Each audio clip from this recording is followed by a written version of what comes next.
Right, so we're going to be looking at learning styles today. So pretty much how your participants within your coaching session, which ways do they learn best? And we're going to look at two ways of that they can be categorised. We have Kolb's learning styles, could be said to be the father of the learning style, and also we have VAC, or you may have heard of VARC, but we'll also look at those today. Now it's important to know these learning styles, because if you can categorise your participants within your session to know how they learn best, then you can adapt your coaching session to meet those needs. So we're going to start by looking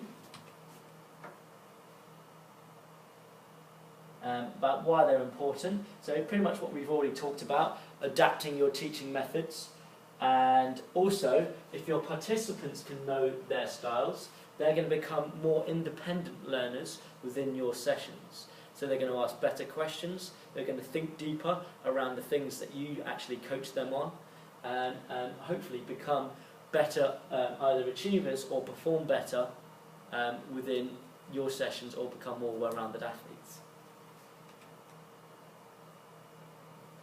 So now we've already touched on Kolb about what he did with his experiential learning, with his cycle.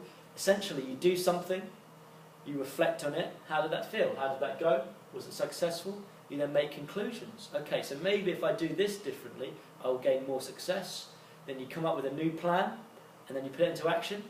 How did that go? And the circle goes round again. So that's pretty much what Kolb did there. Now if we look at these observations, he then came up with ways about how people go around that cycle. Are there people who like to reflect first? Are there people who like to get stuck in and do it first?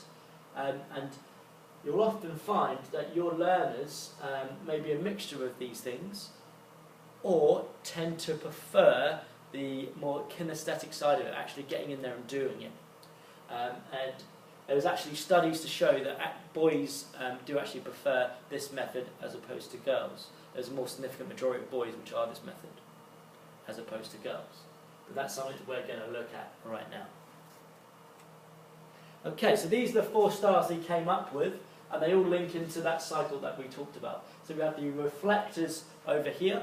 So before they've even started, they want to think about, okay, so knowing what's going to happen, what I'm going to need to do, what am I going to have to put into place? And they prefer to watch perhaps demonstrations, think about it, review the research, review how other people have got on with it beforehand. What do they already know? Then we have the theorists, the people who like to put a plan together. So these may be preferred to perhaps read around the subject, be lectured on it, be told what to do, and they like to think about this logically. Okay, so if I'm going for a free-throw in basketball, I know that I need to have my stance square on, I need to be looking at my target, not at the ball, I need to line up my elbow and have my hand flat on the ball, and I know that the next step will be waving goodbye to the ball in order to get that arc into the basket. We have the activists, our kinesthetic, our doers, the people who just like to get involved in it. So they really like to be involved, have the feel of it, just get involved. Okay, so you may then, applying this to your coaching, you may say, right, I want you to go and show me a free throw. So immediately they're straight active into a free throw, or just ask them to shoot into the basket. You then can come in and then coach them as they go. So giving that continuous feedback while they're actually doing. So you're helping that cycle, but they've just come in into the doing phase immediately. And the pragmatists, so they're applying new learning to actual practice. They're a little bit like the activists, but maybe more around the providing the new plan.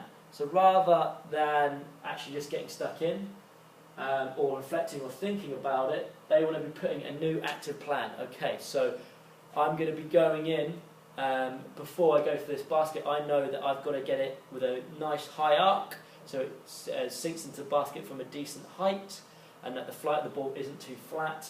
And I'm going to try this by doing a nice high throw, releasing the ball quite late in the process of throwing. So these are 4 Kolb learning styles.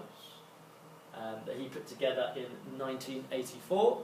We're then going to look at another way of looking at it, which is called VARC. Now, I've greyed out the actual R bit of read and write just because towards coaching I don't think it applies that much. And we're going to look at visual, oral and physical. So visual, people who like to see demonstrations, they really observe images and take those on board. The people who listen, you talk them through teaching points first, and they really prefer that. So for example, you may be then telling them, before actually showing a demonstration, I want to see your eyes on the target, I want to see your elbow tucked in, I want to see your arm in line with your elbow, and your wrist caught ready to wave goodbye to the ball. You then have the physical, where they actually need to learn through doing. Now, your sessions should be trying to cope for all these learners, but it might help if you can find out what learning style they actually prefer. Now, you can also have what's called multimodal, which are a mixture of these. There's no significant one which takes their fancy. They just need all of those enabled to learn effectively. So you have unimodal, which might be just visual, just oral, just physical, or multimodal, a mixture of all three. And a study from Saudi Arabia, NASHAT found that they tried to find gender differences in learning styles and how they performed, but the main thing they found was that learners who could learn through all the different ways, multimodal, actually were performing better with their grades at school than the people who could just learn by one. Now that sort of makes sense really. If we put it in a coaching perspective, if you're doing demonstrations, talking through the teaching points, you're letting them have loads of time to practice the skill, then surely they'll become better learners than you just either doing a demonstration or just telling the teaching points or just letting them get on with it. So that sort of just makes sense. Now you'll find this, that studies do actually support common sense and common opinion and common thinking, but you have to show that when you're writing or explaining or trying to analyse. You have to get your point across by using research, even if it is common sense. So I want you to think about which type of learner are you. So I want you to use Kolb's. Are you an activist, pragmatist, theorist, or reflector? And then think about the VAC. Are you for visual or kinesthetic? And being attracted to a sport course, I have my bets on about which one you might be opting towards on the VAC scale. And I want you to think of an example and bring this to the lesson of a session that really met your teaching style. So probably a lesson where you learn the most. Where did the coach do? What did the coach do in order to ensure that you learn the most? How did he cater to your learning style specifically?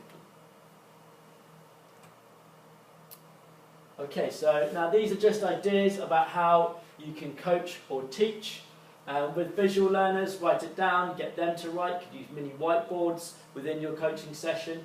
You could use them to record your teaching points, perhaps if you have a non-doer. Very effective. Give them a small mini whiteboard. They can write down the teaching points as you go. Then you can use them in your mini plenaries or your debriefs. We then have the auditory learners. You've got to say it, state it. Let the students or participants discuss what they've learned, how to do it best, using small group work. Now this lends itself to the theories of learning that we've already looked into. Vygotsky's social constructivism or social cultural learning theory is also known, where they get to talk together, and if someone's more knowledgeable, the others can learn from that. Then we have kinesthetic learners, if I come this side. So demonstrate it to them, demonstrate the principle, get them to practice, provide those simulations. For example, we've already touched on a 3 versus 5 in hockey. Get them going through those things, really hands-on.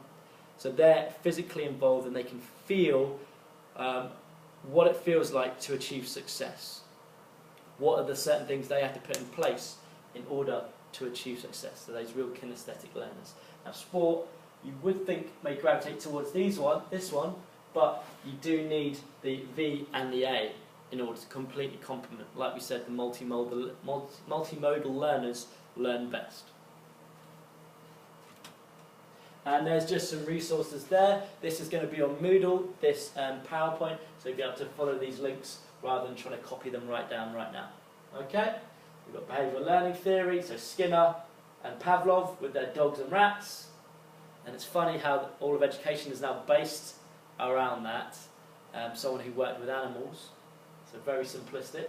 Cobb's learning theory in the cycle, doing something, reflecting on it, concluding, making a new plan, and then constructivism, building on what we already know, and then also learning from others to build on those initial building blocks. While the coach is the teacher, they just facilitate and scaffold that building of the knowledge.